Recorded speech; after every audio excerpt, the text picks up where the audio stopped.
श्री देवी शारदा, श्री देव विठ्ठल रखुमाई, प्रभु श्री रामचंद्र, भगवान श्री गोपाल कृष्ण, श्री महारुद्र हनुमान, महर्षि श्री वेदव्यास, श्रीमद आद्य शंकराचार्य, विश्वमाऊली श्री ज्ञानदेव महाराज, संत सूर्य श्री तुकाराम महाराज, परम पूज्य स्वामी स्वरूपानंद, सद्गुरु श्री ब्रह्मचैतन्य महाराज या सर्वांच्या प्रेरणेनं आणि तुम्हा सर्व मंडळींच्या आशीर्वादानं आज कॅलेंडरमध्ये पंचांगात शिवरात्री म्हणून उल्लेख आहे. आपल्याला बऱ्याच जणांना माहीत नसतं की दर महिन्याला संक्रांतही येते आणि शिवरात्री येते. पण 14 जानेवारीची महत्त्वाची असते मकर संक्रांत आणि माघ महिन्यातली शिवरात्र असते ती महाशिवरात्र असते. जशी आषाढी आणि कार्तिकी एकादशीना महाएकादशी म्हणतात. जास्त महत्त्व असतं, जास्त महात्म्य असतं. आणि शिवरात्र म्हणली किंवा काल प्रदोष होता. शिव ही संहाराची देवता आहे. आणि आपण नेहमीच म्हणतो ना की अंधारात होते पाप, उजेडात पुण्य. म्हणजे अंधारात जे पाप होतं त्याच्यावर त्रिशूळ चालवण्यासाठी शिवाची सगळी म्हणजे शिवरात्र काय, महाशिवरात्र काय, प्रदोष काय, ही जी व्रत आहेत, सायंकालीन पूजेची व्रत आहेत, रात्रीच्या पूजेची व्रत आहेत. म्हणजे ज्या वेळेला तुमच्या मनात पाप किंवा दुराचरण, भ्रष्टाचार करण्याची प्रवृत्ती किंवा वृत्ती वर येईल त्याच वेळेला त्याच्यावर आघात केला पाहिजे. आणि शिव ही आघाताची, संहाराची देवता आहे, म्हणून ती योजना असेल. आज आपण काल सांगितलं होतं की कर्मयोगाच्या ज्या महत्त्वाच्या ओव्या आहेत या नित्यपाठ ज्ञानेश्वरीतल्या त्या संपल्या. तसा हा विषय पुढेही चालू राहतो. कारण एक गमतीदार उदाहरण, फार मार्मिक उदाहरण विनोबांनी दिलेलं आहे. विनोबांची गीता प्रवचन हा नोट्स काढून अभ्यास करण्यासारखा ग्रंथ आहे. ज्यांना गीता समजून किंवा गीतेचं गर्भ समजून आपल्या जीवनात उतरवायचे, कदाचित विनोबांचे काही अर्थ असतात ते आपण ज्याला कन्व्हेन्शनल अर्थ म्हणतो, म्हणजे पारंपरिक अर्थ, तर त्याच्यापेक्षा निराळे असतात. परंतु कोणी म्हणतात की विनोबा शब्दांवर प्रयोग करतात. पण शब्दांवर प्रयोग का नाही करायचे? त्याच्याशिवाय निरनिराळे अर्थ कसे निघतील? आणि निरनिराळे अर्थ निघाले पाहिजेत असं नाही. मला आतून जो अर्थ स्फुरण पावतो तो मी लिहितो, तो मी सांगतो, अशी प्रत्येक लेखकाची कल्पना असते. ज्या वेळेला कर्मयोग सांगितला आणि कर्म कर्म कर्म, लोक एवढे कर्मवीर बनायला लागले. हिंदीत ज्यांना कर्मठ म्हणतात, मराठीत कर्मठ या शब्दाचा अर्थ निराळा आहे. कर्मठ म्हणजे सनातनी, पारंपरिक विचार करणारा. पण इकडे कर्मठ म्हणजे खूप कर्म करणारे. अरे पण कर्म करून ते परमेश्वराच्या चरणी जर अर्पण झालं नाही, समाज पुरुषाच्या चरणी जर ते अर्पण झालं नाही, त्याने अहंकार वाढतो. मी इतक्या संस्था काढल्या, त्या संस्थांचं इतकं झालं, आमच्या संस्थांचा किंवा कारखान्याचा टर्नओव्हर इतका आहे, मी मी मी असंच होतं ते. म्हणून गांधीजींनी त्या गडबडीत सुद्धा 700 जे श्लोक आहेत गीतेचे त्याचा अर्थ आणि थोडंसं त्याच्यावरचं विवरण असा अनासक्ती योग म्हणून पुस्तक लिहिलेलं आहे. लोकांना माहितीही नसतं. आपल्याला माहीतच नसतात ही मोठी माणसं. आपण मोठ्या माणसांच्या बाजूनी वाचतो किंवा विरुद्ध वाचतो. त्या मोठ्या माणसांनी लिहिलेलं जर लिहिलं असेल तर आपण वाचत नाही. ते संतांना विरोधक असतात. समजा त्यांनी ग्रंथ लिहिला, संतांचे स्तुतीपाठक असतात, त्यांनी ग्रंथ लिहिला. संतांनी जे लिहिलेलं आहे ना ते खरं त्यांचं आत्मचरित्र आहे, त्याचा अभ्यास करायला पाहिजे. म्हणून महाराज म्हणायचे संतांचे ग्रंथ वाचा. संतांच्या ग्रंथावर पंतांनी लिहिलेले ग्रंथ, आणि पंत म्हणजे विद्वान, PhD वगैरे करण्यासाठी चांगली गोष्ट आहे ते. पण मी साधा भोळा असा एक आध्यात्मिक उपासक आहे, साधक आहे, मला मार्गदर्शन करायला कुठला ग्रंथ? म्हणून गीता ज्यांना अभ्यासायची असते त्यांना पहिल्यांदा गीता प्रेस गोरखपूरचं सगळे श्लोक आहेत, प्रत्येक श्लोकातलं पद स्वतंत्र केलेलं आहे, त्याचा अर्थ आहे, आणि असं करून तो श्लोकाचा अर्थ होतो. पहिल्यांदा हे पुस्तक वाचा. शब्दार्थ आहे, त्यांचा सुद्धा इंटरप्रिटेशन असेल पण अर्थ आहे. आणि नंतर तुम्ही इंटरप्रिटेशन म्हणजे स्पष्टीकरण केलेले ग्रंथ वाचा असं सांगितलं जातं. विनोबा आणि गांधीजी यांच्यात गीतेबद्दल पत्रव्यवहार झालेला आहे. आणि विनोबांनी अध्यायांची संगती सांगितलेली आहे त्यांना, की ह्याच्यानंतर हा अध्याय वाचा, त्याच्यानंतर तो अध्याय वाचा. आणि गांधीजींनी त्यांना गुरुच मानलं असल्यामुळे, एका अर्थाने आध्यात्मिक गुरु, त्यामुळे त्यांनी त्या पद्धतीने अभ्यास केला. तर सांगायचं काय, त्यांनी उदाहरण दिलेलं आहे की एक मुलगा आज्ञाधारक आहे, म्हणजे आज्ञाधारकपणा कसा महत्वाचा त्याला शाळेत त्या दिवशी शिकवलेला आहे. मूल्य शिक्षण, संस्कार शिक्षण. तर आज्ञाधारकपणा हा संस्कार आहे, ओबिडियन्स आपण ज्याला म्हणतो. हा घरी येतो, बाबा असतात समोर आणि आई त्याला बर्फीची वडी देते. त्यावेळेला बाबांना म्हणतो, बाबा बघा बर्फी, मी आज्ञाधारक आहे, तुम्ही मला आज्ञा द्या, आधी या बर्फीची लांबी खाऊ का रुंदी खाऊ का जाडी खाऊ? त्यावेळेला ते म्हणाले, वेड्या, काही खा. तू ज्यावेळेला लांबी खाशील ना, त्यावेळेला थोडी रुंदी आणि थोडी जाडी खाल्लेलीच असेल. नुसती लांबी किंवा रुंदी खाता येत नाही. तसा नुसता कर्मयोग या अध्यायात आहे, नुसता ध्यानयोग असं नाही आहे. प्रत्येक ह्याच्यात सगळं आलटून पालटून असतंच असतं. आणखीन एक तुम्हाला सांगतो की एका मुलीला पेढा दिला, आई होती बरोबर. ती विचारते, आई हा पेढा खायला सुरुवात कुठून करायची? आई म्हणाली, कुठूनही कर ग, तो सगळा गोडच आहे. दुसरी एक मुलगी असेल, गरिबाची म्हणूया, तिला पहिल्यांदाच पूर्ण भाकरी हातात दिलेली आईने, खा. एरवी चतकोर चतकोर करून देत होते. पूर्ण भाकरी मिळाल्यानंतर, आई हे खायला सुरुवात कशी करायची? पहिला घास कुठेही मार, नंतर 2 टोकं तयार होतील, कुठलंही एक टोक धर आणि सुरुवात कर. खरंच आहे ते. म्हणजे पेढा कसा खायचा, भाकरी कशी खायची, बर्फी कशी खायची, याच्यात महत्त्व कशाला लक्षात ठेवा. बर्फीची लांबी रुंदी जाडी महत्त्वाची आहे का बर्फीचा रंग महत्त्वाचा आहे? का बर्फीची आपण ज्याला म्हणतो ना फ्लेवर, वेलची घातलेली असते, केशर घातलेलं असतं, साखर तर असतेच, का बर्फीची मधुर अशी गोडी महत्त्वाची आहे? बर्फी म्हणजे काय? या सगळ्या गोष्टी आहेत, पण त्या गोष्टी ज्याला दुय्यम म्हणतो ना त्या आहेत. मधुर, माधुर्य, त्याची जी गोडी आहे ती बर्फी आहे. म्हणून गीतेचं माधुर्य नावाचं पुस्तक आहे स्वामी राम सुखदासांचं. ही आणखीन एक महान व्यक्ती आहे की ज्यांचा गीतेवरचा अधिकार खरंच आपण अल्टिमेट म्हणजे अंतिम सुद्धा म्हणायला हरकत नाही, एवढं चांगलं. आणि ज्याला बुद्धीला पटेल अशा पद्धतीने भक्ती योगाचं त्यांचं इंटरप्रिटेशन असतं. ज्ञान आहेच, कर्म आहेच, ध्यान आहे, पण शेवटी आपल्याला प्रापंचिकांना भक्ती करायचे म्हणून त्यांनी ते सांगितलेलं असतं. तर आपण कालपर्यंत जे श्लोक बघितले त्याच्यात भक्तियोगाच्या ओव्या म्हणजे पहिल्या 6 ओव्या होत्या, ती सगळी वंदना होती. पहिल्या 5 ओव्या, नंतर 6व्या ओवीपासून 37व्या ओवीपर्यंत याच्या 32 ओव्या होत्या काहीतरी अशा काहीतरी. तर त्या ओव्या मुख्यतः कर्मयोग सांगणाऱ्या होत्या. आणि कर्मयोग आपल्याला महत्वाचा का? कारण कर्मयोग म्हणजे जीवन. म्हणून आत्तापर्यंत आपण जे वाचलं ऐकलं त्याचं सार आपण आत्ता पाहणार आहोत. आणि त्याच्यात आपल्याला कर्मयोगाचं एक आपण म्हणतो ना, कर्मयोगाचं तंत्र काय, कसं कर्म करायचं, की कर्म केलाही पाहिजे आणि त्याच्यात बांधलंही न गेलं पाहिजे. तर काय केलं पाहिजे? म्हणून पहिला सिद्धांत त्यांनी सांगितलेला आहे की जो जंतू आहे, जीव जंतू, त्याला कर्म करावं लागतं किंवा क्रिया करावी लागते. हे लक्षात ठेवा. त्या क्रियेत हेतू मिसळला, त्याच्यात फळाची आशा मिसळली की ती क्रिया कर्म बनते. आणि म्हणून लक्षात ठेवा, माणूस सोडून बाकीचे सगळे जीव जंतू कोण आहेत? भोगयोनी आहेत. त्यांना फक्त भोगच आहेत, खायचं प्यायचं मजा करायचं. जरी एखाद्या नटीचा पर्स डॉग म्हणजे एवढी एवढी सुद्धा कुत्रे असतात, ती आरामात सगळीकडे घेऊन जाते, तरी त्या कुत्र्याला कर्म नाही आहे, लक्षात ठेवा, क्रिया आहे. कदाचित ते शूटिंग बघेल, त्याचे ते दिव्याने वगैरे डोळे मिटतील त्याचे, परंतु ते सगळ्या क्रिया आहेत, त्याच्या कर्म नाही आहे. कारण मी काय करतोय, कसं करतोय, हे करणं योग्य आहे का, हा विचार माणूस सोडून कोणाकडेही नाही आहे. सहज एक तुम्हाला सांगतो, वनस्पतींना सुद्धा प्राणवायू लागतो. आपण म्हणतो त्या प्राणवायू सोडतात, बरोबर आहे ना, दिवसा कार्बन डायऑक्साईड घेतात, कार्बन वापरून ऑक्सिजन, परंतु रात्री त्यांना लागतोच प्राणवायू. आणि ज्याला प्राणवायू लागतो त्याला प्राणी म्हणतात. आणि म्हणून वनस्पती सुद्धा त्या अर्थानं प्राणीच आहेत, लिव्हिंगच आहेत ना.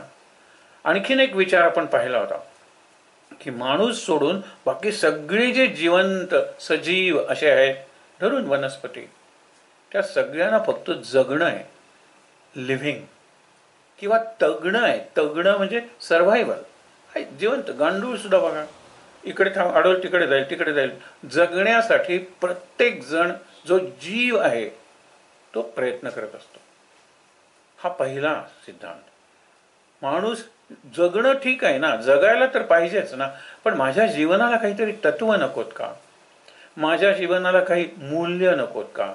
मला स्वतःला काही ध्येय नको का? मला स्वतःला एखादं स्वप्न नको का?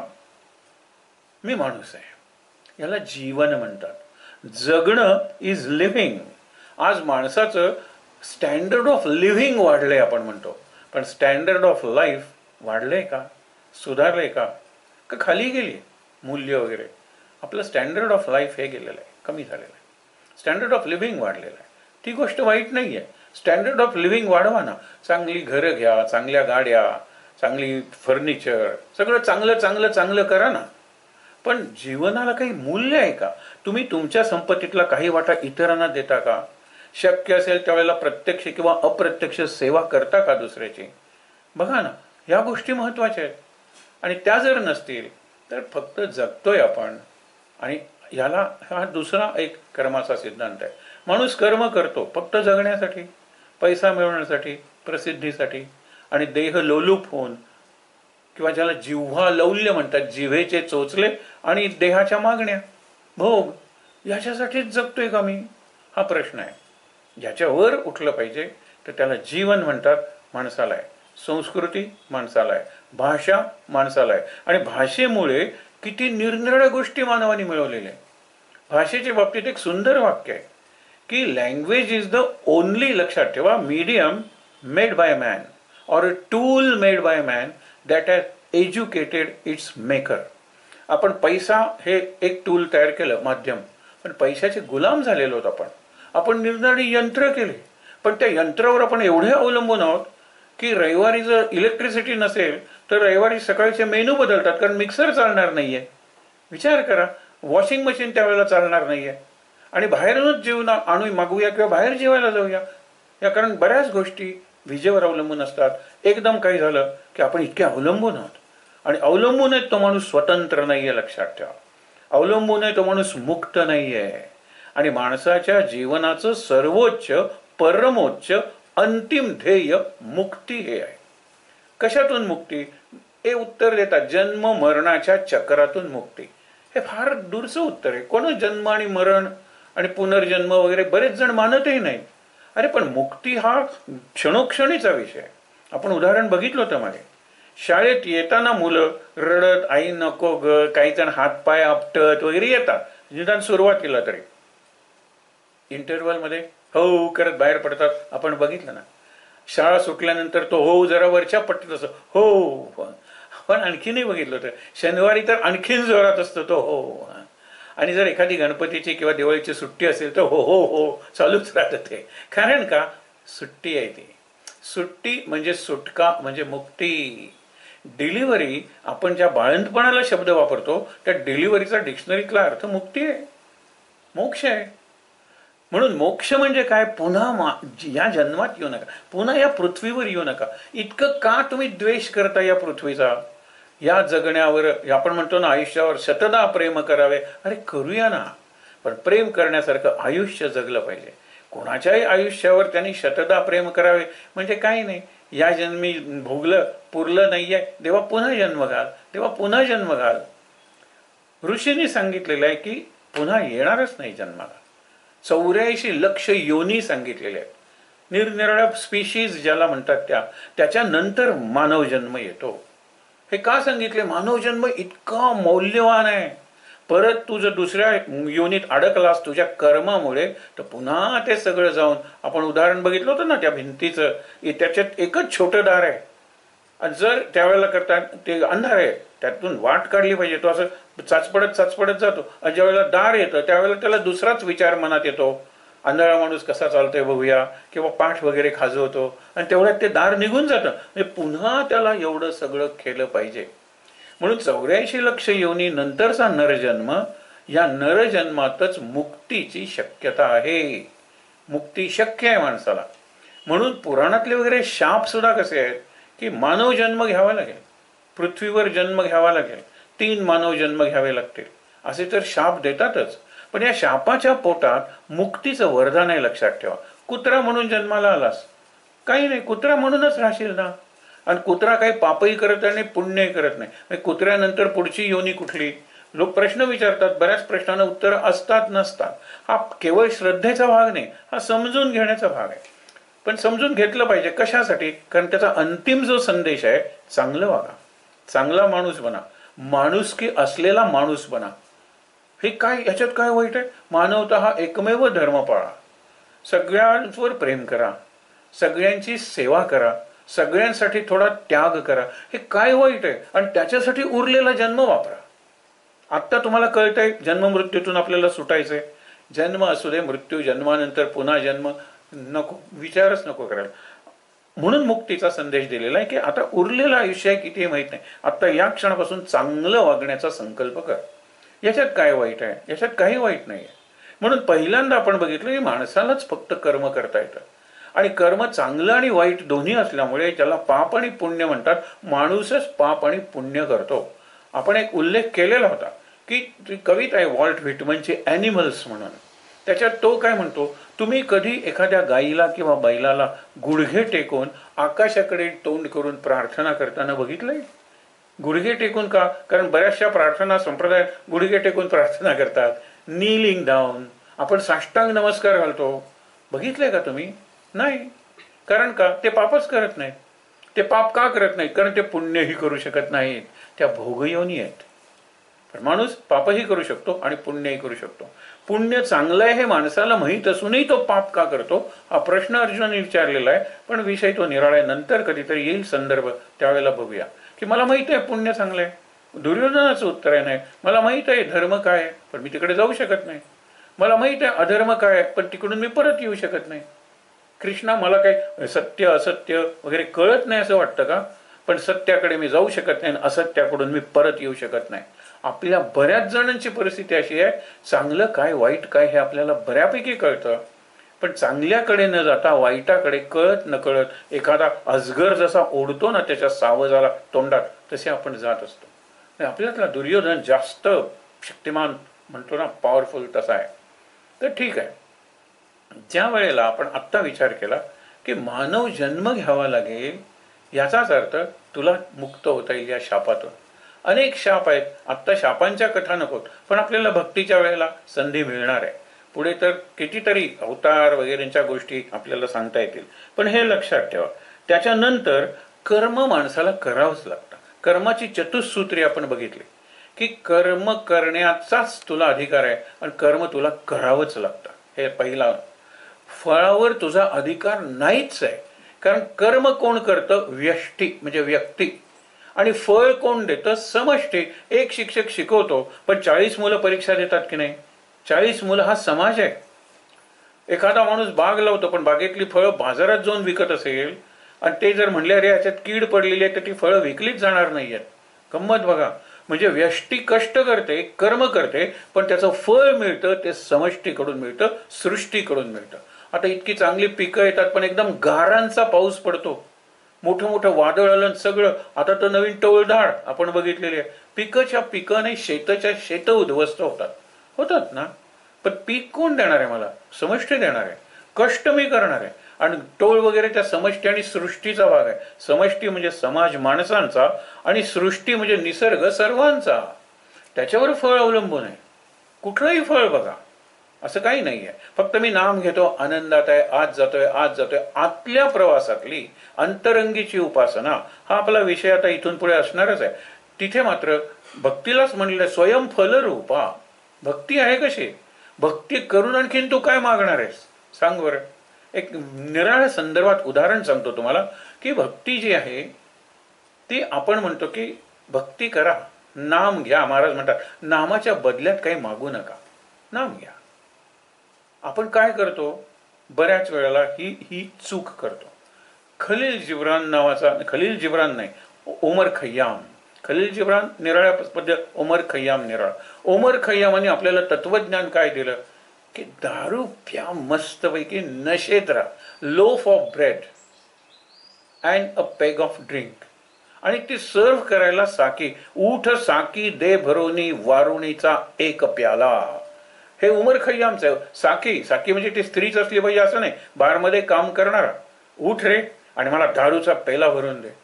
आणि loaf of bread and book of poems, कविता करण्यासाठी आणि कविता वाचण्यासाठी एखादं पुस्तक, ब्रेड काहीतरी खायला आणि दारू, झालं तुम्ही स्वर्गातच आहात असं तो म्हणायचा. त्यांनी एक प्रश्न विचारलेला आहे, मार्मिक प्रश्न आहे. तो प्रश्न आपण जीवनाला अप्लाय करून बघूया.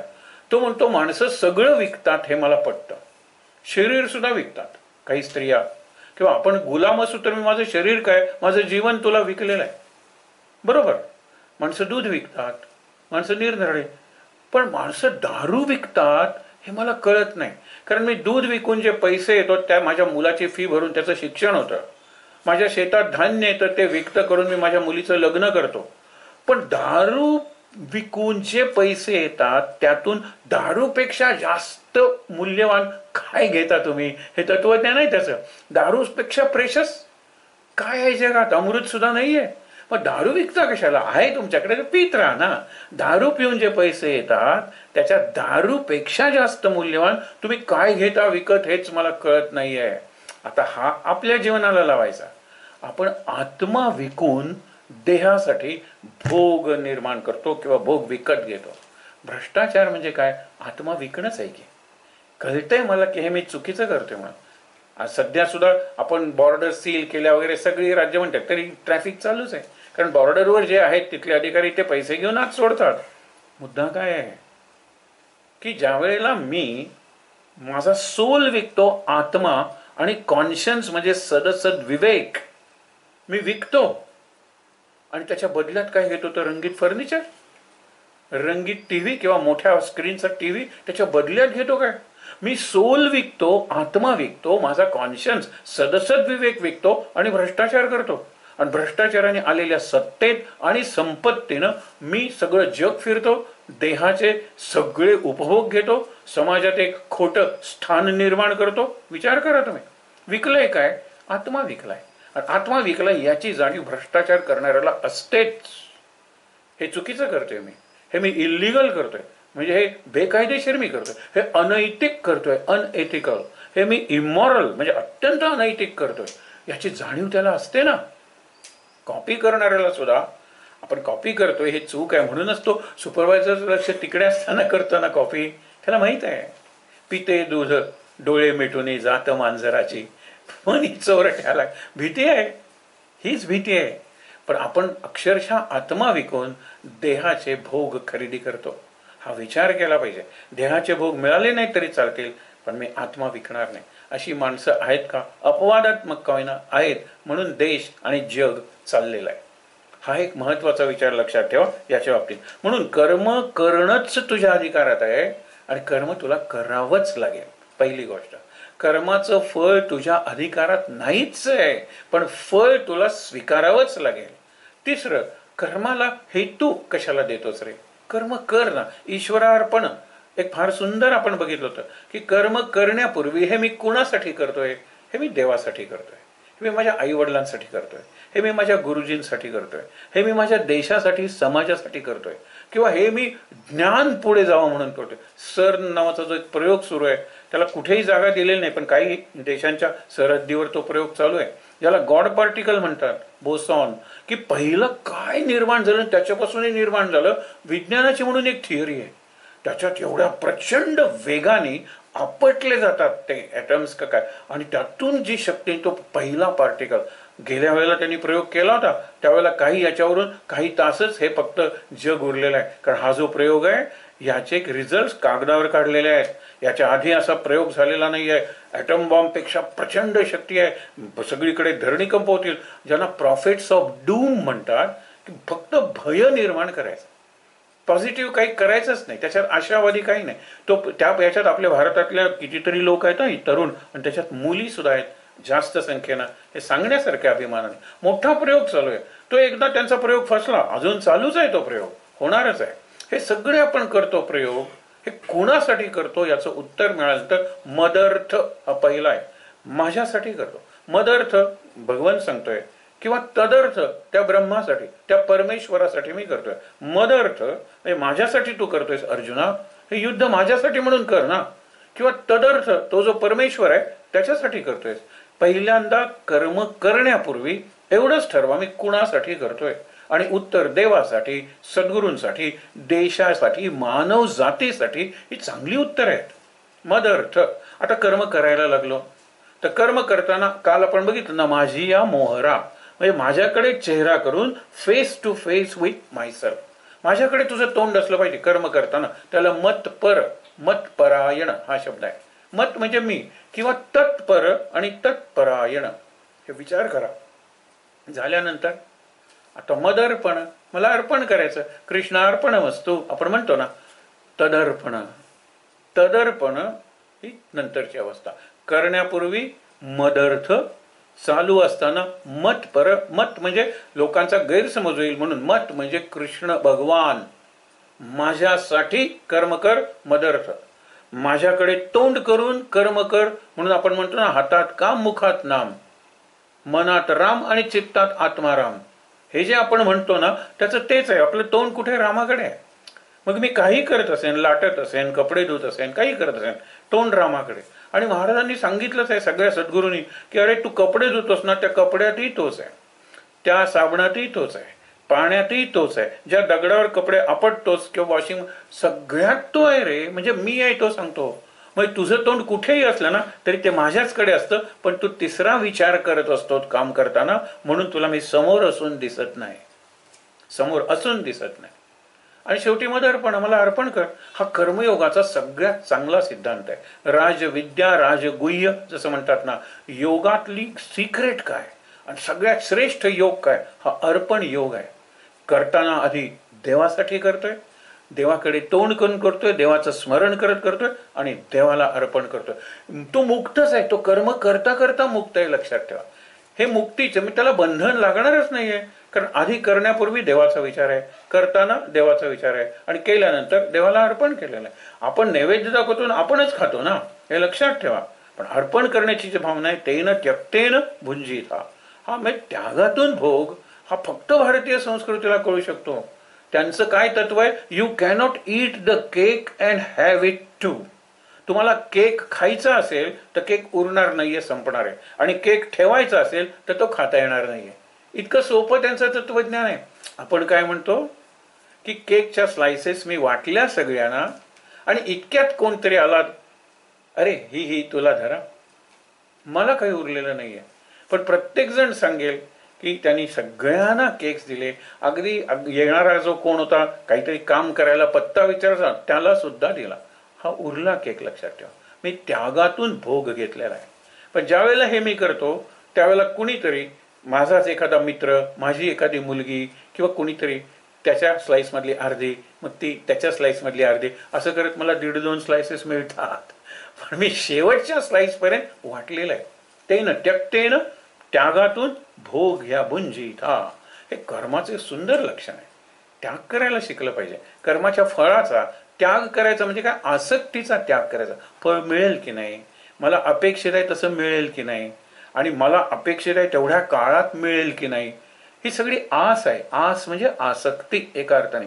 कर्माची फळाची आसक्ती नको, कर्माच्या फळाच्या कर्म करण्याच्या आधी हेतू नको.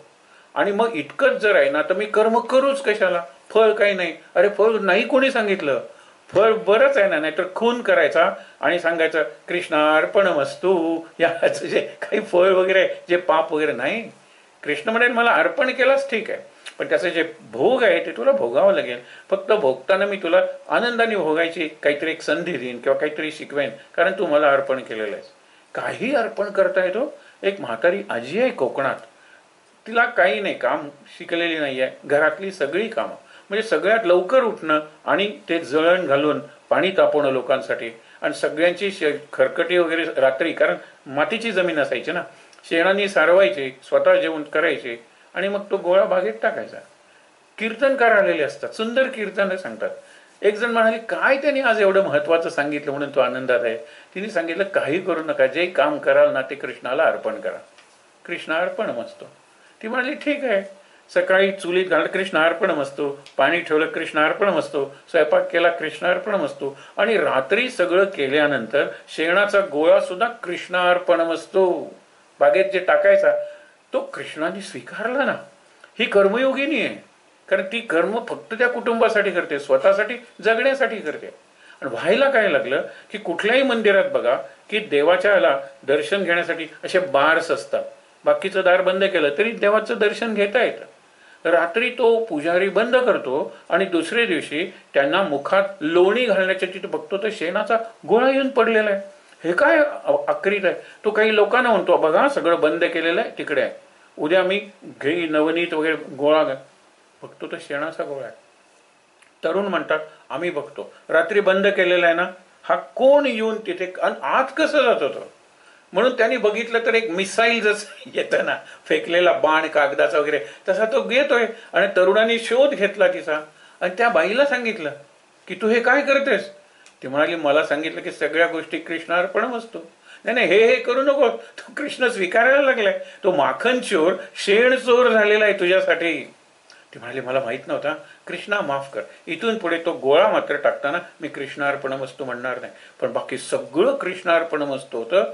आणि लोकांनी तिला सांगितलं, ज्यावेळेला तिला घरघर सुरू झाली, शेवटचे काही श्वास उरले होते, त्यावेळेला त्यांनी कुणीतरी सांगितलं आम्हाला विमानाचा आवाज येतोय, वैकुंठातून काहीतरी आलंय, तू भाग्यवान आहेस आजी, तू वैकुंठात, तू आता मुक्त होणार आहे, मला कशाला पाहिजे ते विमान, कृष्णार्पणमस्तु.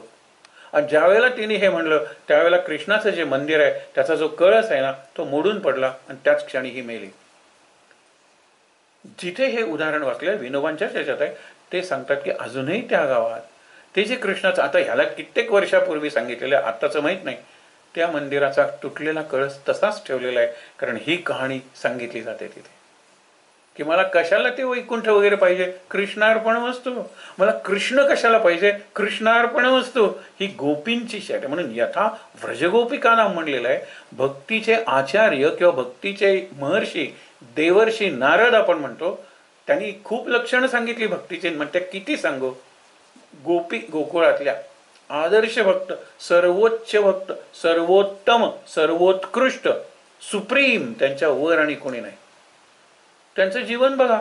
त्यांनी कृष्ण सुद्धा गेला, जा कृष्णा, कृष्णार्पणमस्तु.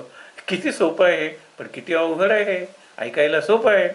समर्थांनी सांगितले ना, ऐकू जाता बरे वाटे, करू जाता हृदय फाटे. बरोबर आहे ना, जगू जाता हृदय फाटे, ऐकू जाता बरे वाटे. आणखी परत निरूपणी हे सद्वृत्ती होते.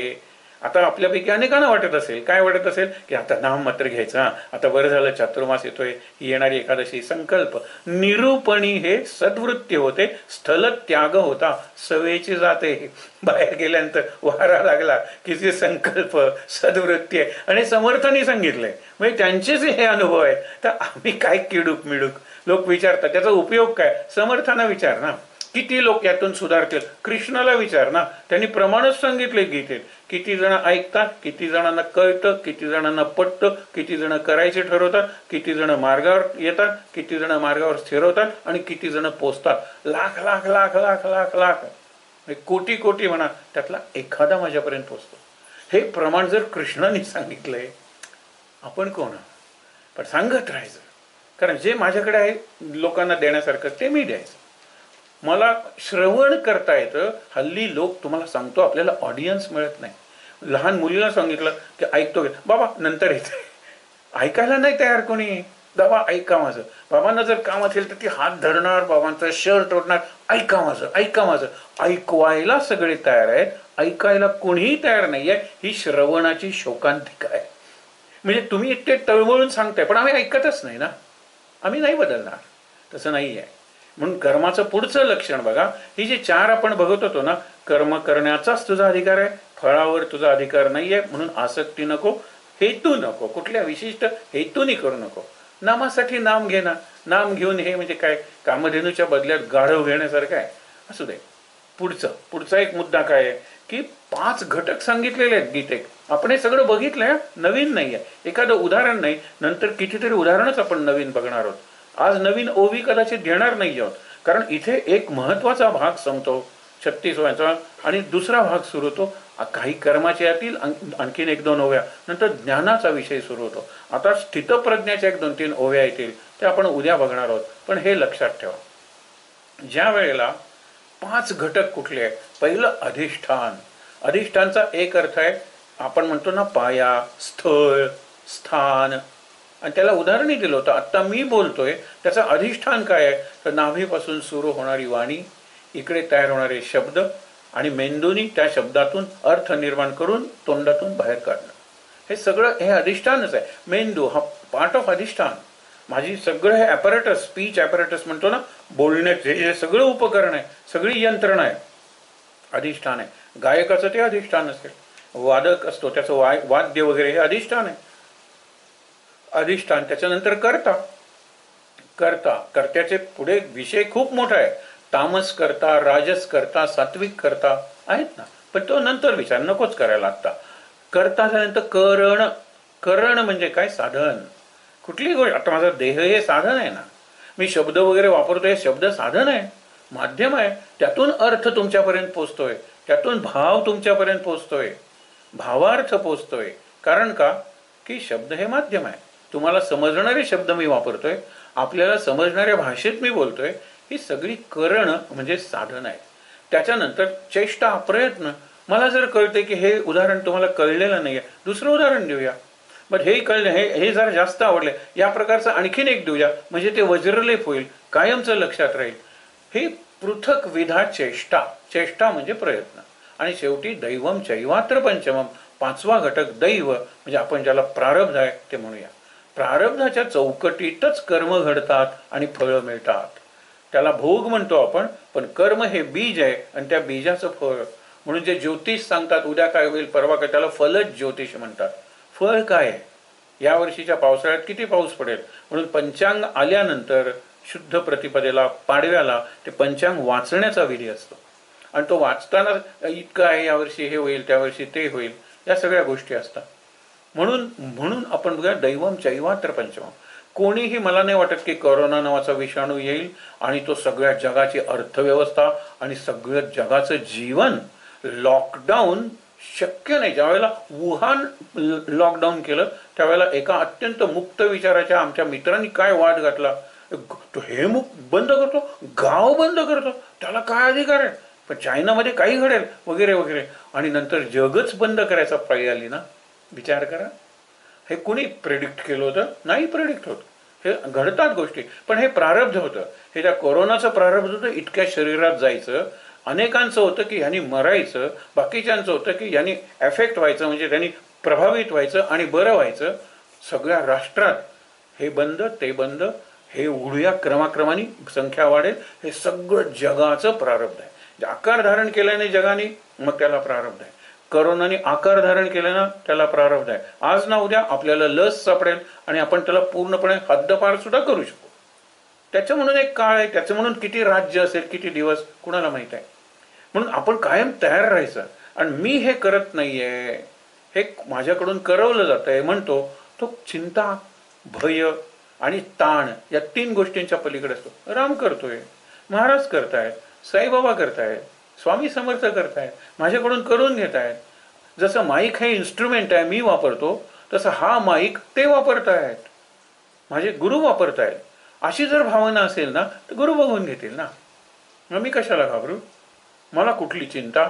हा महत्वाचा विषय आहे. म्हणून हे जे 5 घटक आहेत कर्माचे, तेही लक्षात घेतले पाहिजेत. त्याच्यानंतर कर्म करायचं तर सत्कर्म करूया आणि शक्यतो दुष्कर्म टाळूया. सत्कर्म म्हणजे पुण्य, पुण्य करूया आणि पाप टाळूया. पण आपल्याला स्वातंत्र्य कुठलं आहे, आधीचं जे माझं कर्म आहे त्याप्रमाणे मला जे काही भोग भोगावे लागतील, कृती किंवा क्रिया करावी लागेल, तिथे मी स्वतंत्र नाही आहे. पण प्रत्येक ह्याचं नवीन जे फळ निर्माण झालेलं आहे. आता हा मुलगा मला त्रास द्यायला जन्माला आलेला आहे आणि हा मोठा मुलगा मला सुख द्यायला जन्माला आलेला आहे. इथे जरा लक्षात घ्या, सुख त्याचं कशाचं आहे, पुण्य मी केलेलं आहे, त्या पुण्याचं फळ सुख आहे. आणि हा माझ्या मनाप्रमाणे वागतो म्हणजे माझं सुख खातो, सुख संपवतो. आणि हा मला इतका त्रास देतो, त्रास म्हणजे दुःख, दुःख म्हणजे मी जी पापं केलेली आहेत त्याचं फळ आहे. हा माझं पाप खातो. म्हणजे जो मुलगा मला आवडत नाही, जो शेजारी मला त्रास देतो, जी व्यक्ती मला अगदी डोळ्यासमोर नको असते, ही सगळी मंडळी माझं पाप खात असतात, म्हणजे माझ्यावर उपकारच करत असतात. आणि हा माझं पुण्य खातो, पण मला वाईट वाटत नाही कारण तो माझ्या मनासारखं वागतो. त्यांनी पहिला नंबर मिळवून आमच्या कुटुंबाला चांगलं यश मिळवून दिलेलं आहे, प्रसिद्धी मिळवून दिलेलं आहे. त्याच्याबद्दल माझी तक्रारच नाही आहे. माझी तक्रार या मुलाबद्दल आहे. अरे पण तो तुझ्यावर जास्त उपकार करतोय, तो तुझं पाप संपवतोय, पाप खातोय, असं म्हणल्यानंतर मला सगळेच आवडायला लागतात. हाही मुलगा बरा आहे, हे तो आणखीन वाईट वागले म्हणजे माझी पाप लवकर संपतील. विचार करा, मी कोणाचा द्वेष करणार नाही, ईर्ष्या नाही, मत्सर नाही, स्पर्धा नाही. मग तुम्हाला स्पर्धा नाही, मग याला काय अर्थ आहे? हेल्दी स्पर्धा. खरी मी माझ्याशी स्पर्धा केली पाहिजे. उठता येत नाही अजून लवकर म्हणजे काय? उठीनच. मला अजून ते सोडता येत नाही सिगरेट म्हणजे काय? सोडीनच. त्यांनी सोडली, मी सोडली नाही, कंपॅरिझन करू नका. कारण प्रत्येक माणूस जर युनिक आहे तर प्रत्येक माणूस डिफरंट आहे. म्हणजे प्रत्येक माणूस जर स्वयंभू आहे एका अर्थाने, तर त्याची दुसऱ्याशी तुलना काय करता तुम्ही? तो त्याच्या दृष्टीनं श्रेष्ठ आहे, तुम्ही तुमच्या दृष्टीने श्रेष्ठ आहात. विचार करूया. म्हणून कर्म करताना आणखीन एक विचार, कर्माची गती गहन आहे. हा एक सिद्धांत लक्षात ठेवा. कर्म कळत नाही गती. गती म्हणजे मी हे कर्म चांगल्या हेतूने केलं. तुम्हाला 2 उदाहरणं देतो. एक तर अगदी इंटरेस्टिंग उदाहरण आहे. एक साधू तीर्थयात्रेला निघाला होता. दिवसभर चाललाय, एका गावात पोचतो. तिथे एक पार आहे, ज्याला आपण कोकणीत पेड म्हणतो, आणि तिथे मोठा वृक्ष आहे. त्याच्या खाली तो झोपतो. इतका तो दमलेला आहे, पाय वगैरे दुखताय, तो पाय अशा हलवतोय, त्याला सहन होत नाही, एकदम झोपही लागत नाही. शेजारी एक सज्जन गृहस्थ राहतो. तो म्हणतो हा साधू आहे, आपल्या गावात नवीन आलेला आहे, याची सेवा करूया.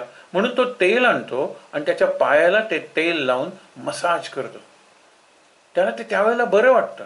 पण तो निघून गेल्यानंतर तेलाच्या वासाने तांबड्या मुंग्या येतात आणि त्याच्या पायाला चावायला लागतात. त्याला त्या वेदना असह्य होतात आणि म्हणतो की कुठला तो माणूस त्याला दुर्बुद्धी सुचली. खलनायक, मला त्रास देण्यासाठी कशाला त्यांनी तेल वगैरे लावलं. मग आता तो पाय आणखीन झाडायला लागला, कारण मुंग्या आली तुझ्या. तिकडून काही मुलं ऊस खात जात होते. अरे हा साधू आहे, त्याची चेष्टा करण्यासाठी ऊसाचे जे कर्वे किंवा चोयटे असतात ना, ते त्यांनी साधूच्या अंगावर टाकले. ते इकडे तिकडे पडल्यानंतर सगळ्या मुंग्या त्याच्याला लागल्या. आणि तो म्हणतो हा देवदूत कोण की ज्या मुंग्या माझ्यापासून दूर केल्या. त्यांनी चेष्टा म्हणून त्याच्यावर ते ऊसाचे चोयटे टाकलेले होते, ऊसाचे तुकडे. मुंग्या तिकडे गेल्या, हा देवदूत वाटला. कर्माची गती गहन आहे. चेष्टा करण्यासाठी गेले देवदूत, आणि सेवा करण्यासाठी गेले तर खलनायक. आपल्याला जीवनात किती अनुभव येतो. एक फार सुंदर बंगाली पुस्तक आहे, कादंबरी, त्याच्यावर एक सिरियल होती, मुजरिम हाजीर आहे. एक मुलगा आहे आणि बंगालमध्ये मोठी जमीनदारांची कुटुंब, आणि त्या जमीनदारांची म्हणजे शोषणावर आधारित. पाऊस पडला नाही मला माहिती आहे, पण तुझ्या शेतात तू चोरी कर, पण मला जेवढा खंड किंवा सारा तू देणार आहेस टॅक्स, तो दिलाच पाहिजे, नाही तो मारायचे. तुझे बायकोने आमचं काम केलं पाहिजे, तुझी मुलगी आमच्या ह्या कामासाठी वापरली पाहिजे. हे तो मुलगा वयाने वाढत असताना त्याला कळतं. नचिकेता आपण बघितलं होता ना, कळतं त्याला की हे सगळं कुणासाठी मिळवत आहे. मी एकुलता एक आहे, तर मला यातलं काहीच नको आहे. काय तुम्ही त्या मुलांना लोकांना मारता, कोऱ्या कागदावर सह्या घेता, त्यांच्या जमिनी बळकावता, त्यांच्या स्त्रियांना वगैरे कामाला लावता, हे त्याला सहनच होत नाही. आणि शिवाय हे मजा करण्यासाठी यांची पत्नी घरात असताना कुठल्या तरी वेश्येकडे जातात, नर्तकीकडे जातात, वारांगणेकडे, आणि मजा दारू पितात. हे सगळं त्यांच्या श्रमावर, म्हणजे रक्त, घाम, अश्रू आणि कष्ट त्यांचे, आणि मजा तुम्ही मारणार. इतकं करून तुम्ही त्यांना गुरासारखे पडवता आणि ते बिचारे सहन करतात. हा ठरवतो ज्यावेळेला ही जातीला सगळी संपत्ती माझी होईल, त्यावेळेला मी ज्याची जमीन त्याला परत देईन, तो कागद त्याच्या घरी जाऊन फाडून टाकेन. आणि हे ज्या हिच्याकडे जातात, स्त्रियांच्याकडे जातात, त्यांना चांगल्या मार्गाला लावण्यासाठी माझ्या संपत्तीचा बराचसा भाग मी देईन. आणि मी नंतर तीर्थयात्रेला निघून जाईन. प्रायश्चित्त माझ्या वाडवडिलांनी जी पापं केलेली आहेत, जे शोषण केलेलं आहे, त्यांच्यासाठी तीर्थयात्रेला जाईन. आणि शेवटी वडील जातात वगैरे, त्याला ती संपत्ती मिळते. तो त्या सगळ्या आपल्या मुनिमजीला सांगतो. तो म्हणतो की तुझा विचार चांगला आहे, पण तू स्वतःचा विचार केलायस का? मी म्हणलं लग्नच केलेलं नाहीये, आणि बाकीची जे आहेत ना त्यांच्यासाठी मी ठेवेन ना. केवढ्या प्रॉपर्टीज आहेत आमच्या, आणि ह्या आणि अशा लुबाडलेल्या आहेत. म्हणून तो प्रत्येकाच्या घरात हा कागद तुझा एकडे सही केली काय, ही जमीन तुझी झाली. सगळेजण त्याला देवमाणूस म्हणायला लागतात, पण याचं कुठेच लक्ष नव्हतं. त्या वेश्येकडे तो जातो आणि म्हणतो की तुला पैसे पाहिजेत का, मोठा वाडा पाहिजे, आमची अनेक घरं आहे. ती म्हणाली मला वाडा चालेल, छोट्या घरात वगैरे काय, मोठ्या घरात, म्हणून मोठा वाडा तिला देतो.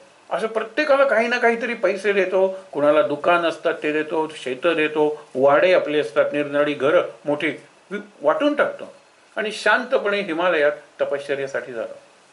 तिथे एका आश्रमात तो राहतो आणि तो आपली डायरी लिहित असतो. इतके दिवस झाले, आता सगळं चांगलं झालं असेल माझ्या गावात, काही वर्ष जातात, म्हणतो आता जरा गावात जाऊन बघून या ना, आपण ज्यांना ज्यांना दिल्या होत्या जमिनी ते आता जास्त पिकवत असतील, कारण त्यांच्या जमिनी झालेल्या आहेत. हिला मोठं घर दिलेलं होतं, तिथे कदाचित तिने मुलींसाठी वसतिगृह वगैरे काही केलेलं असेल. हा येतो परत, बघतो तर ज्यांनी जमिनी त्याला दिल्या होत्या ना त्या त्याने मोठ्या किमतीने विकल्या. बरं, ज्यांना पैसे दिले होते त्यांची मुलं व्यसनी म्हणून वाया गेली, आणि तो त्या शेवटी त्या बाईकडे जातो तर तिने तो मोठ्या वाड्यात कुंटणखाना म्हणजे वेश्यागृह सुरू केलेलं होतं. जे दारू तू मुक्त कर, मी तुला व्यवसाय कर, त्यांनी तेही पैसे दारूत घालवले होते. तो म्हणतो म्हणजे माझा हेतू काय होता आणि हे काय. आणि नंतर तो मरतो, मेल्यानंतर तो देवासमोर हजर होतो, म्हणाला मला काही विचारू नकोस, हे जे सगळं वाईट घडलेलं ना त्या गावात त्याचा मुजरीम मी आहे, त्यांचा दोषच नाही. ती लहान घरात राहत होती, एकटीच वैश्य कर्म करत होती, मी तिला मोठं घर दिलं, मुजरीम मैं हूं. म्हणजे कर्माची गती एवढी गहन आहे की कशामुळे मी हे कर्म केलंय, कोणत्या हेतूनं तुम्ही ठरवूच शकत नाही. बरं, आज मी केलं, उद्या तुम्हाला बरं वाटलं, परवा त्याचा मुलगा किंवा दुसरा कोणीतरी येईल आणि विल्हेवाट लावेल, वासलात लावेल तुम्ही जे चांगलं काम केलंय त्याचे. आपल्याला हा अनुभव येतो. कर्माच्या बाबतीत आणखीन एक महत्वाची गोष्ट तुम्ही ऐका, घडलेली घटना असू शकते. एक न्यायाधीश आहे आणि अत्यंत चांगला न्याय देण्याबद्दल तो प्रसिद्ध आहे. आणि त्यावेळेला एक माणूस येतो आणि त्याच्यावर खुनाचा आरोप येतो आणि पोलीसच साक्षी देतात, म्हणाले आमच्या समोर त्यांनी त्या सावकाराचा खून केलेला आहे. सर्कमस्टन्शियल एव्हिडन्स म्हणतात आणि पुरावे आहेत ना, जिवंत साक्षी. आणि हा सतत सांगतो हो बरोबर उलट घडलेलं आहे. झालं काय ते मी तुम्हाला सांगतो. रात्रीचे 2 वाजले होते, जज नीट ऐकतोय, रात्रीचे 2 वाजले होते, मी लघवीसाठी म्हणून बाहेर आलो, बघितलं तर समोरचं घर उघडं आहे. अरे काय झालंय काय बघायला गेलो तर ही 4 मंडळी जे पोलीस साध्या कपड्यात आलेले होते ते त्याला सांगत होते सगळी संपत्ती दे, आणि त्यांनी विरोध केल्यानंतर त्यांनी त्याला मारलं. तोपर्यंत ह्यांना काय प्रॉब्लेम आहे बघायला मी आलो, मी साक्षीदार झालो त्याचा. तर त्यांनी काय सांगितलं, आम्ही जे घेतलेलं आहे त्यातला अर्ध तुला देतो, तू गाव सोडून निघून जा, कुणाशी काही बोलू नकोस. तर तो म्हणाला मी, अरे हा माझा मित्र आहे आणि मित्राला तुम्ही माझ्या डोळ्या देखत मारलेले आहेत आणि मी नाही कसं म्हणू. त्यावेळेला ते पोलीसच असल्यामुळे ते त्याला तिथेच अटक करतात खुनासाठी, आणि आम्ही 4 जण साक्षीदार आहोत, खून सिद्धच होतं की.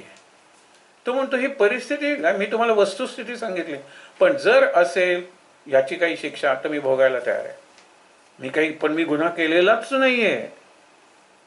त्यावेळेला जज म्हणतो की हा सतत माझ्या डोळ्यात बघून बोलत होता, गुन्हा केलेला दुसरीकडे तोंड करून बोलतो. कदाचित त्यांनी केलं नसेल म्हणून यांनी काय केलं त्याला की फाशीची शिक्षा दिली. आणि नंतर काय, त्या दिवशी जज त्याच्याकडे गेले तुरुंगाच्या खोलीत. जजला प्रवेश आहे ना. एकांतात त्याला विचारलं, आता अगदी खरं सांग, तू तो गुन्हा केला होतास का रे? म्हणला नव्हता केला. मग माझ्या पेननं, लक्षात ठेवा काय कॅरेक्टर आहे या जज्जाचं, माझ्या पेननं तुला फाशीची शिक्षा कशी दिली? म्हणजे मी तर चारित्र्यवान आहेतच, माझ्याकडून कुणावरही अन्याय होत नाहीच, पण मी जे साधनं वापरतो ती मी वापरत असल्यामुळे माझं चारित्र्य त्याच्यात झिरपलंय, पाझरलंय. माझ्या पेननी तुला कशी शिक्षा दिली? तो म्हणला मी झालं ते तुम्हाला पुन्हा एकदा सांगतो. मग ते म्हणाले युक्ती करूया. उद्या मी तुला, आता मी आणलेला आहे छोटासा रेकॉर्डर आहे, तो तू तुझ्याकडे ठेव. आणि पोटात प्रचंड दुखते म्हणून मी जे पोलीस होते त्यांना सांगेन की तुम्ही ह्याला ॲम्ब्युलन्समधून न्या आणि आणा, ती जबाबदारी तुमची. त्याप्रमाणे पोलीस आले आणि त्याला नेत होते. बाबा हे कसलं काय भोगतोयस, आता तू फाशीला जाशील. त्या दिवशी आमचं ऐकलं असतंस तर, आमचं ऐकलं असतंस आणि अर्धे तुला आम्ही लुटलेलं तुला दिलं असतं, आणि आम्ही खून करताना बघितलं तो मित्र वगैरे काय रे. हे सगळं रेकॉर्ड झालं. रेकॉर्ड झाल्यानंतर जजला त्यांनी दुसऱ्या दिवशी, जज पुन्हा गेला, पोटात दुखत होतं, काय बरं आहे का वगैरे. रेकॉर्डर घेतला, ती केस रिओपन केली, पोलिसांवर वगैरे केस केली. पोलिसांना कबूल करणंच भाग पडलं कारण पोलिसच बोलत होते. हा मुक्त झाला. दुसऱ्या दिवशी हा जज त्याला सहज, त्यांनी सांगितलं की उद्या न्याहारीसाठी माझ्याकडे ये, कारण तू फार मी अन्याय केला ना तुझ्यावर फाशीचा पहिल्यांदा ठप्पा बसला, काही दिवस तुरुंगात राहावं लागलं. नंतर मी आठवत होतो की तू किती स्पष्ट बोलत होतास डोळ्यात डोळे घालून. दुसऱ्या दिवशी हा त्याच्याकडे जातो. हे फार महत्त्वाचा आहे भाग. नाश्त्याला वगैरे जातो. तो म्हणतो की मी खरंच मला क्षमा कर जज म्हणतो. तो म्हणतो नाही क्षमा करू नका, तुमच्या पेननं योग्य तेच केलं होतं. म्हणजे म्हणला हा खून मी केला नव्हता, पण मी फॉरेस्ट रेंजर होतो आणि अशी नदीच्या कडेला माझी झोपडी होती. कडा होता, त्याच्यावर झोपडी होती, खालून नदी वाहत होती. प्रचंड पूर आला होता आणि प्रचंड पाऊस पडत होता. अशात शिकारी येतात म्हणून मी अत्यंत कर्तव्यदक्ष अधिकारी होतो आणि मला रात्रीची ड्युटी वगैरे करावी लागायची, कारण रात्री शिकारी यायचे. माझ्या पत्नीचा एकाशी वाईट संबंध होते आणि मी रात्रभर बाहेर आहे म्हटल्यानंतर तो रात्रभर झोपडीत असायचा. हे मला सांगितलं आणि माझ्याकडे तर बंदूक असतेच ना, मी रेंजर आहे फॉरेस्ट. एक दिवस त्यांनी सांगितलं तुला खरं कसं वाटत नाही, म्हणून मी अचानक गेलो तिकडे, तर हे दोघे जण, मला राग आला, मी दोघांनाही गोळ्या घातल्या आणि एवढा पाऊस पडत होता, विजा कडकडत होत्या, माझ्या गोळ्यांचे आवाज कोणाला ऐकले नाहीत आणि नदी एवढी तुडुंब भरलेली होती की त्यांना मी असं फरफटत नेऊन नदीत टाकलं. काय प्रेतं कधी मिळालीही नाहीत. आणि मग मी ती नोकरी सोडली आणि ह्या इकडे येऊन राहिलो. ते जे 2 खून मी केले होते त्याची ही शिक्षा आहे. तुमचं पेन चुकलेलं नाही आहे. त्यावेळेला ते म्हणाले आता तू एवढी कबुली दिलेली आहेस तर तो नाही, पण तू चांगला माणूस आहेस आणि चांगलाच राहा. लक्षात ठेवा की मी केलेल्या गुन्ह्याची शिक्षा मला आज जरी मिळाली नाही किंवा मी बुद्धी वापरून चुकलो तर मी दुसरीकडे कुठेतरी अडकतोच. हा त्या कर्माचा याचा सिद्धांत आहे. आपण आता काही अशा कथा बघूया शेवटी की त्यांनी काय कर्म केलं आणि त्यांना शिक्षा काय मिळाली. विजयची कथा आपण बघितलेल्या फक्त उल्लेख करतो. ते तर द्वारपाल आहेत विष्णूचे आणि विष्णू भगवान कुठून दमून आलेले असतात आणि म्हणतात मला झोपायचंय, कुणाला यात सोडू नकोस. आणि ते सनत कुमार येतात, ते म्हणतात अरे आम्ही लहान बाळ आहोत, म्हणजे लहान मुलं आहोत, आम्हाला सगळीकडे मुक्त द्वार आहे, तुम्हाला विचारायचंच कारण नाही. आम्ही सरळ आत जाऊ शकतो आणि आम्ही ज्याच्याकडे येतो त्याचं कल्याण असतं म्हणूनच येत असतो. नाही आम्ही सोडणार नाही, आमच्यावर हे कर्तव्य आहे आमचं आणि कर्तव्य कर्म आम्ही करतोय, हा आमचा स्वधर्म आहे. खरंय. हे आर्ग्युमेंट सुरू झालं ना, वाद सुरू झाला. तो ऐकला विष्णू भगवानाने आणि ते आले बाहेर आल्यानंतर म्हणाले काय ते काम करत होते पण तुम्ही आलात ना. ते म्हणाले आम्ही किती पद्धतीने त्यांना समजावून सांगितलं पण त्यांना एवढं कळत नाही आम्ही तेजस्वी आहोत, त्यांना एवढं कळत नाही आम्ही बऱ्यापैकी निरागस निष्पाप आहोत. त्यांना आम्ही सांगितलं सुद्धा आम्ही जातो तिकडे आम्हाला कुठेही निषेध नाही आहे, सगळीकडे स्वागत आहे आणि त्या व्यक्तीचं कल्याण असतं म्हणून आम्हाला मुक्तद्वार असतं सगळीकडे. त्यांनी ऐकलं नाही. त्यांना शाप दिले. ज्या वेळेला विष्णू भगवान आले शाप दिले होते तुम्हाला 3 मनुष्य जन्म घ्यावे लागतील. त्यावेळेला ते म्हणतं माझे काम करत असताना ते घेतलेले आहेत तर ते जन्म मी भोगेन. त्यावेळेला ते म्हणाले ट्रान्सफरेबल नाही आहे शाप त्यांनाच भोगला पाहिजे, उशाप ते मागू शकतात. तर त्यांनी सांगितलं की प्रभू तुम्हाला आमचा वध करण्यासाठी जन्म घ्यावा लागेल. आम्ही 3 जन्म घेऊ, 3ही जन्मात आम्ही भाऊ किंवा अगदी जवळचे मित्र असू. आम्ही तुमचा इतका द्वेष करू, तुम्हाला एवढा विरोध करू की आम्हाला मारण्यासाठी तुम्हाला अवतार घ्यावा लागेल, जन्म घ्यावा लागेल. तथास्तु. पहिला जन्म हिरण्याक्ष, त्याला मारण्यासाठी वराह अवतार. दुसरा हिरण्यकशिपू, त्याला मारण्यासाठी नृसिंह अवतार. हा दोघांचा पहिला जन्म. दोघांचा दुसरा जन्म रावण आणि कुंभकर्ण, रामाचा अवतार. आणि तिसरा शिशुपाल आणि दंतवक्त्र, त्यांना मारण्यासाठी कृष्णाचा अवतार. हे त्याने मागून घेतले. आणखीन एक ज्यावेळेला ती कथा आपण मुद्दामून एकादशीच्या आदल्या दिवशी सुद्धा बघूया, अंबरीशाची कथा. त्याला जे शाप दिलेला आहे दुर्वास ऋषींनी, तो शाप मात्र इतका माझा भक्त आहे, एकादशी नावाची शक्ती आपण जे म्हणतो इतका तो एकनिष्ठेने करतो, राज्याच्या कल्याणासाठी करतो. त्याच्या राज्यातले जवळजवळ सर्व लोक एकादशीचं व्रत करतात. तेव्हा ह्याला तू जी नीच योनीत जन्म घेण्याची शिक्षा दिलेली आहे ते मी भोगतो. आणि म्हणून मत्स्य, कूर्म, वराह आणि अर्धा पशु आणि अर्धा माणूस नृसिंह, हे खालच्या योनीतले जन्म घ्यावे लागले भगवंताला. कारण म्हणाले की ही सगळी कथा नंतर बघूया, पण लक्षात ठेवा कर्म जे आहे ना ते फळ भोगल्याशिवाय थांबतच नाही. त्याला कोणीतरी भोगायलाच पाहिजे, पण ज्यांनी कर्म केलंय किंवा ज्याच्याशी तो संबंधित आहे त्याला ते भोगावं लागतं. आणखीन एक गोष्ट ऐकूया आणि थांबूया. ती फार चांगली गोष्ट आहे, मी विस्तारानं फार सांगणार नाही कारण खूप आहे. एक ऋषी आहेत मांडव्य नावाचे. आता कल्पना करा, हे तर जास्त प्रारब्धावरच अवलंबून आहे, कर्मावर अवलंबून आहे. तर त्यावेळेला काय ते ध्यानस्थ बसलेले आहेत. आणि इतक्यात राजाच्या घरी चोरी करून, म्हणजे राज्याच्या कोशाची चोरी करून एक चोर धावत येतो, पळत सुटतो. मागे सैनिक आलेले, कारण राजाच्या लक्षात येतं हा चोर आलेला होता आणि त्यांनी सगळंच नेलेलं आहे. त्याच्यात राजाचे चिन्ह आहे. मुख्य म्हणजे त्या राज्याची सील म्हणजे मुद्रा आहे, की जी मुद्रा उठवून तो कागद लिगल बनतो. ती कोणी वापरू शकेल, पकडा त्याला. हा धावत येतो, सैनिक जोरात धावत येतात. हा आश्रमात शिरतो आणि यांनी दाढी वगैरे वाढवलेली, संन्यासाचा वेश घेतलेला आहे साधूचा. आणि हा ध्यानस्थ जे मांडव्य ऋषी आहेत त्याच्या शेजारी तो आपलं गाठोडं ठेवतो चोरीच्या मालाचं. हे जण म्हणतात की अरे हा हे होता ना, याच्यात साधूच्या वेशात होता ना, बघूया त्याच्यात काय. बघितलं तर चोरीचा माल आहे. त्याला हलवून उठवतात. तू चोरी केलीस का? हे फक्त शांतपणे बघतात, एक शब्द बोलत नाही. मौनम संमती लक्षणम. तू केलेली आहेस. त्याच्या अंगावर थुंकतात, त्याला तुडवतात. तो कबुली जबाब देत नाही. रस्त्यावरून फरफटत नेतात, राजासमोर आणून आपटतात. त्यांनी साधूचं सोंग घेतलेलं आहे, पण हा चोर आहे आणि हा चोरीचा माल त्याच्याजवळ सापडला. काही बोललेला नाहीये, निषेध नाहीये. उलट एखादे असेल तर कृतज्ञताच असेल. आश्चर्य वाटतं राजाला. राजा म्हणतो, मी तुम्हाला शेवटचं विचारतो, तुम्ही साधू आहात का? हा काही बोलत नाही. तुम्ही चोरी केली का? हा काही बोलत नाही. म्हणाले म्हणजे हा निर्ढवलेला चोर आहे, तो कबुली जबाब देत नाही. त्याला अशी शिक्षा देऊया की बाजारात एक सूळ उभा करा. सूळ म्हणजे लोखंडाचा खांब, आणि त्याला लोखंड किंवा लाकडाचं असेल त्याला लोखंडाचं टोक असतं, आणि त्याला एरवी इथे केलं की फास जसा लागतो आपल्याला तसं, पण ह्याला त्याच्यावर बसवा. आणि तो सूळ आहे ना, तो त्याच्या शरीरात आत घुसत घुसत घुसत जाऊ दे, त्याला मरत राहू दे. मेल्यानंतर स्वतःचं प्रेत काढू नका, गिधाडं वगैरे येऊन वरचेवर लचके तोडून. कारण लोकांना भीती वाटली पाहिजे की माझ्या राज्यात तुम्ही जर साधूचा वेश घेऊन चोरी केली, लोकांचा साधूवरचा विश्वास उडेल की हा साधू चोर नाही कशावरून. म्हणून ही भयंकर शिक्षा दिलेली आहे. 2-3 दिवस जातात आणि नंतर बघितलं, ते विचारतो राजा प्रधानमंत्र्याला. तो म्हणतो, मी तेच सांगायला तुम्हाला आलोय की तो मेलेला तर नाहीच आहे, त्याचं तेज वाढत चाललेलं आहे. अरे म्हणजे तो खरंच साधू असेल, तो काही बोलला नाहीये.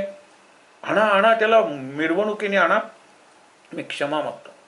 आणि ज्या वेळेला तो क्षमा मागतो, म्हणतो माझ्या सैनिकांनी तुला त्रास दिलेला आहे, माझ्या सेवकांनी तुला त्रास दिलेला आहे, गावात त्या म्हणजे रस्त्यातून फरफडणारे लोक सुद्धा तुम्हाला वाटेल ते बोललेले आहेत, आणि स्वतः मी तुम्हाला किती क्रूर शिक्षा दिलेली आहे, क्षमा करा. आता तो बोलतो. तो म्हणतो 3 दिवस तुम्हाला त्या सुळावर ठेवलं होतंस, मी अंतर्ज्ञानाने मला जे तपत कळलेलं आहे मी मागे गेलो. या जन्मात मला सगळं आठवत होतं, जी जी माझ्याकडून वाईट गोष्टी घडल्या, पाप, त्याचा भोग मी भोगलेला आहे. माझे पुण्याचाही भोग भोगलेला आहे. पाप शून्य आणि पुण्य शून्य म्हणजे मुक्ती. कारण उरलंच नाही ना पुढच्या जन्मात काही भोगण्यासाठी. इतका मी मुक्तीच्या जवळ असताना हा प्रसंग घडला. मी मागचे जन्म बघितले, मागच्या जन्मात काही भोगायचं राहिलंय काय, भोगायचं राहिलं का? नाही. म्हणून तरी सुद्धा काहीतरी राहिलं असलं पाहिजे जे माझ्या लक्षात आलेलं नाही. ते भोगण्यासाठी तुझे सैनिक, तुझे सेवक, राज्यातले लोक आणि तू यांनी मला मदत केली ते भोग भोगण्यासाठी. म्हणून मी कृतज्ञ आहे, मी आभारी आहे, मी तुम्हाला सर्वांना धन्यवाद देतो. कसली संस्कृती आहे ही? माझं काहीतरी राहिलंय भोगायचं जे माझ्या लक्षात येत नाहीये. म्हणून आता इथून मी यमराजाकडे जाणार आहे. त्याचा तो सेक्रेटरी चित्रगुप्त, त्याच्याकडे सगळा अकाउंट लिहिलेला असतो. हे भोगलंय, ते भोगलंय, ते भोगलंय, हा हे भोगायचं राहिलंय. पण तुम्ही सगळ्यांनी ते भोगायला मला मदत केली, म्हणून तुम्हा सर्वांचे मी आभार मानतो. क्षमा करण्याचा प्रश्नच नाही. आणि तो निघून जातो, यमाकडे येतो. यमाकडे आल्यानंतर तो चित्रगुप्त म्हणतो की हे भोगलंय, हे भोगलंय, हे भोगलंय, सगळंच भोगलंय. यम म्हणतो सगळं भोगलंय? यो, आपल्याकडून एवढी चूक झाली? मग त्याला भोग कुठल्या कर्माचे? हा सापडलं. कोण? म्हणतो चित्रगुप्त.